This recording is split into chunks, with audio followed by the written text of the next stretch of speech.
Hai, Assalamualaikum warahmatullahi wabarakatuh dan salam sejahtera murid-murid. Hari ini, cikgu akan mengajar kamu semua mengenai pantun. Seterusnya murid-murid, nak tahu tak apa objektif pembelajaran kita pada hari ini? Yang pertama, pada akhir pengajaran, murid akan dapat melafazkan pantun dengan betul. Yang kedua, murid dapat menyusun semula susunan baris pantun dengan betul. Dan yang terakhir, murid dapat menjelaskan maksud pantun dengan betul. Okey, seterusnya murid-murid boleh buka buku teks muka surat 56. Pada lampiran tersebut, murid dapat lihat gambar apa? Ya, betul. Kamera pintar. Kamera pintar merupakan apa? Alatan keselamatan yang membantu dan mengawasi keselamatan keluarga di rumah daripada pencuri dan sebagainya. Okey, dalam masa yang sama, cikgu nak kita kaitkan dengan aspek pantun dalam memberikan kesedaran tentang keselamatan kepada keluarga. Okey, yang pertama, rangkap pertama, mari kita baca sama-sama. Ikut cikgu ya. Buah lontar masak berisi, dari rantau tanam di laman. Kamera pintar alatan inovasi untuk memantau sekitar kediaman. Rangkap kedua, pergi ke pekan mencari celagi. Di dalam raga ikan gelama. Usah fikirkan harga yang tinggi. Keselamatan keluarga lebih utama. Rangkap yang ketiga, ke pantai Mersing mencari lokan. Pacu kuda membawa serkam. Boleh berpusing mengikut gerakan. Sentiasa berwaspada untuk merakam. Dan rangkap yang terakhir, dari permatang membawa pulasan, pulasan dibawa ke hujung jati. Tetamu datang dapat dikesan, pencuri didakwa, senang dibukti. Bagus, nampaknya murid-murid semua boleh melafazkan pantun dengan mengikut intonasi yang sesuai. Seterusnya murid-murid, setelah kita dah berjaya melafazkan pantun, mari kita kenali konsep pantun tersebut.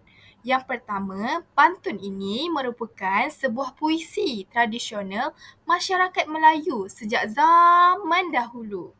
Yang kedua, pantun terdiri daripada 4 rangkap, iaitu 4 barislah seperti 4 kerat. Dan ada juga pantun yang terdiri daripada 2 kerat, pantun yang terdiri daripada 6 kerat, pantun yang terdiri daripada 8 kerat. Okey, yang ketiga, pantun juga mempunyai rima A, B, A dan B. Dan yang terakhir, pantun mempunyai pembayang dan maksud dalam pantun. Okey murid-murid, mari kita lihat apa itu sebenarnya rima A, B, A, B. Okey, kita ambil rangkap pertama dalam pantun yang kita pelajari. Buah lontar masak berisi, dari rantau tanam di laman. Kamera pintar alatan inovasi untuk memantau sekitar kediaman. Kalau murid-murid semua nampak, pada baris pertama dan juga baris ketiga, suku kata terakhir mereka adalah suku kata terakhir bagi perkataan tersebut adalah sama, iaitu si. Baris pertama berisi, baris ketiga adalah inovasi. Nampak kan? Dia adalah satu suku kata yang sama.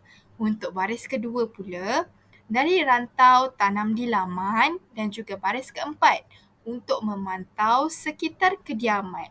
Man di belakang merupakan suku kata akhir yang menunjukkan baris kedua dan juga baris keempat adalah sama. Itulah yang dinamakan rima A, B, A, B. Bermaksud suku kata akhir bagi baris pertama dan ketiga adalah sama, dan suku kata kedua dan baris kedua dan juga keempat, suku kata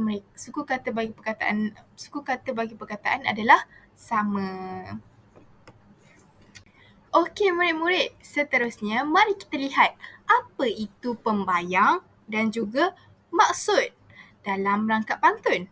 Okey, pembayang ini merupakan dua baris pertama dalam susunan struktur pantun tersebut.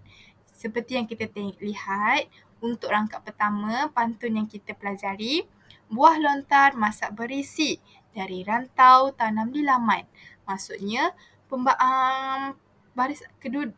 baris pertama dan baris kedua ini menunjukkan satu pembayang yang menceritakan sebuah kisah. Okey, yang baris ketiga dan juga baris keempat. Kamera pintar, alatan inovasi untuk memantau sekitar kediaman.